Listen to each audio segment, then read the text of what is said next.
हे देवी, यह अनुभव दो श्वासों के बीच घटित हो सकता है, श्वास के भीतर आने के पश्चात और बाहर लौटने के ठीक पूर्व। श्रेयस है, कल्याण है।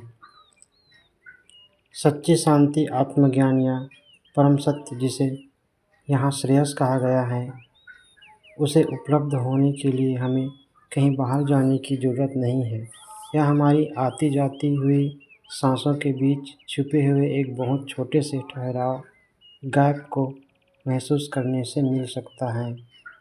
इस ध्यान विधि को समझने के लिए सांसों के बीच का ठहराव को समझना होगा। जब हम सांस अंदर लेते हैं तो उसे बाहर छोड़ने से ठीक पहले एक बहुत छोटा सा पल आता है, शायद सेकंड का 1000वां हिस्सा, जब सांस पूरी तरह रुक जाती है। ऐसा ही सांस बाहर छोड़ने के बाद और नई सांस अंदर लेने से पहले भी होता है। जब सांस रुकी होती है तब हमारा शरीर कुछ नहीं कर रहा होता। आध्यात्मिक रूप से उस एक पल के लिए हमारा बाहरी दुनिया से संपर्क कट जाता है। यह एक तरह की छोटी सी मृत्यु है, क्योंकि शरीर में कोई हलचल नहीं है, लेकिन हम पूरी तरह से होश में होते हैं। तंत्र विज्ञान के अनुसार सांस अंदर लेना जीवन और सांस बाहर छोड़ना मृत्यु है, यानी हम हर पल जन्म ले रहे हैं और मर रहे हैं। भगवान शिव कहते हैं कि यदि आप पूरी जागरूकता और ध्यान के साथ अपनी सांसों को देखें और उस रुके हुए पल अंतराल को होशपूर्वक पकड़ लें, तो उसी क्षण आपको परम सत्य श्रेयस का अनुभव हो जाएगा। इसके बाद जीवन में कुछ भी पाना या जानना बाकी नहीं रह जाता। आप तक काम हो जाते हैं। अपनी सांसों को बहुत ध्यान से देखिए। सांस अंदर गई, जहाँ वहाँ पल भर के लिए रुकी, बस उस शांति और शून्य को महसूस कीजिए। सांस बाहर गई, जहाँ वह फिर से रुकी, उस खालीपन को महसूस कीजिए। मन की सारी शांति और ईश्वर इसी छोटे से गैप में मौजूद हैं। सबसे पहली और अहम शर्त यह है कि अपनी सांस को बदलना या नियंत्रित नहीं करना है। उसे ना तो लंबा खींचना है, ना ही धीमा करना है। सांस जैसी भी आ जा रही हैं, उसे बस उसके प्राकृतिक रूप में रहने दें। मन अक्सर सोचता है कि परम सत्य, ईश्वर या आत्मज्ञान को पाना बहुत कठिन होगा, लेकिन सच यह है कि जिसे हम खोज रहे हैं वह शाश्वत है। उसका न जन्म होता है, न मरण होता है। वह हमेशा से हमारे भीतर मौजूद है।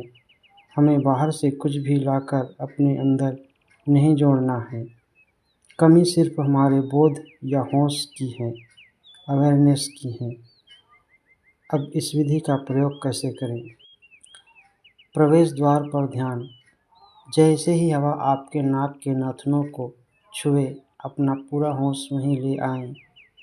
कदम ताल मिलाकर जैसे जैसे सांस गले और छाती से होते हुए नीचे पेट तक जाए, आपका ध्यान भी बिल्कुल उसी के साथ साथ नीचे जाना चाहिए, न आगे न पीछे। यह सबसे महत्वपूर्ण नियम है।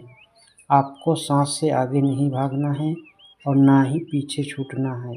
सांस और आपकी सजगता बिल्कुल एक साथ समांतर चलनी चाहिए। आप और आपकी सांस एक हो जाएं। भगवान बुद्ध ने स्वयं इसी विधि का गहरा अभ्यास किया था और वे इसी के माध्यम से निर्वाण, बुद्धत्व या परम ज्ञान को उपलब्ध हुए थे। बौद्ध धर्म में इसे आनापानसति योग, आती जाती श्वास के प्रति सजगता कहा जाता है। दुनिया के तमाम संतों और दृष्टाओं ने सत्य तक पहुँचने के लिए अलग अलग रास्ते अपनाए हैं, और वे सभी रास्ते विज्ञान भारतंत्र की इन 112 विधियों में शामिल हैं, जिनमें से यह पहली विधि है। तो आपको अपनी आती जाती सांसों का सच्चा साथी बनना है। जब आप पूरे होश के साथ बिना एक पल भी भटके सांस के बिल्कुल साथ साथ चलने लगेंगे, तो अचानक एक दिन आपको वह ठहराव, दो सांसों के बीच का गैप दिखाई पड़ जाएगा और उसी गैप में परम सत्य छिपा है। बुद्ध ने अपने शिष्यों से केवल इतना कहा कि अपनी आती और जाती हुई सांसों के प्रति पूरी तरह होशपूर्ण सजग रहो। सांस अंदर जाए तो उसके साथ अंदर जाओ, बाहर आए तो बाहर जाओ। उन्होंने विधि के दूसरे और सबसे मुख्य हिस्से यानी श्वास के बीच के अंतराल के बारे में पूरी तरह से मौन रखा। बुद्ध बहुत साधारण और सीधे साधे लोगों को ध्यान सिखा रहे थे। वे इंसान के मन की चालाकी को समझते थे।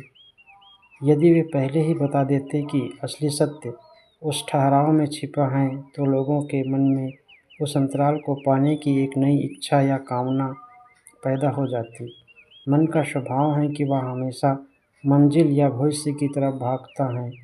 अगर साधक के मन में अंतराल को पाने की चाह पैदा हो जाती तो उसका ध्यान वर्तमान में चल रही सांस से हट जाता।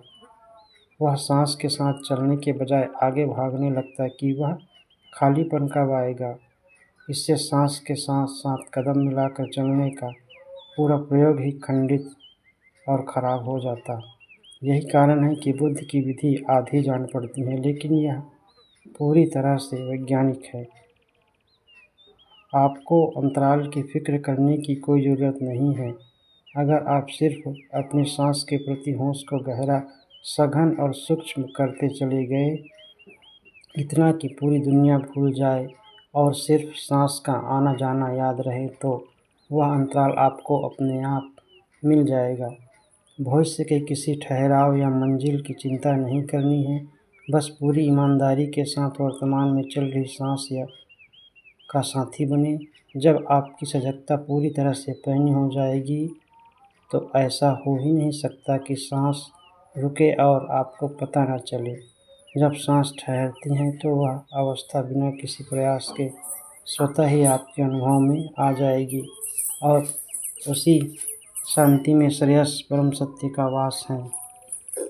एक विधि का व्यापक प्रभाव। यह विधि इतनी शक्तिशाली और पूर्ण है कि केवल इसी एक प्रयोग से पूरे एशिया, तिब्बत, चीन, जापान, बर्मा, श्रीलंका आदि में लाखों करोड़ों लोगों ने शांति और परम ज्ञान पाया। भारत को छोड़कर बाकी पूरे एशिया ने सदियों तक इसी विधि को अपनी साधना का आधार बनाया।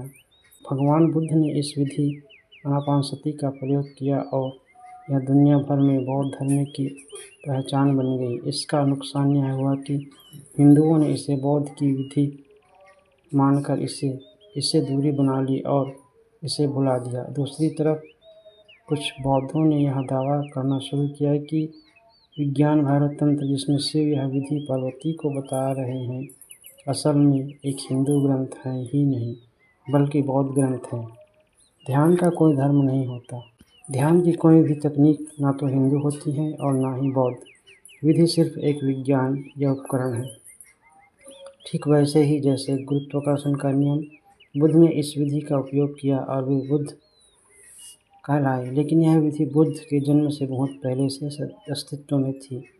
सबसे पहली और बुनियादी विधि भगवान शिव ने 112 ध्यान विधियों में से इसे सबसे पहले स्थान पर इसलिए रखा क्योंकि अन्य सभी विधियों की तुलना में यह सबसे सरल और सीधी है।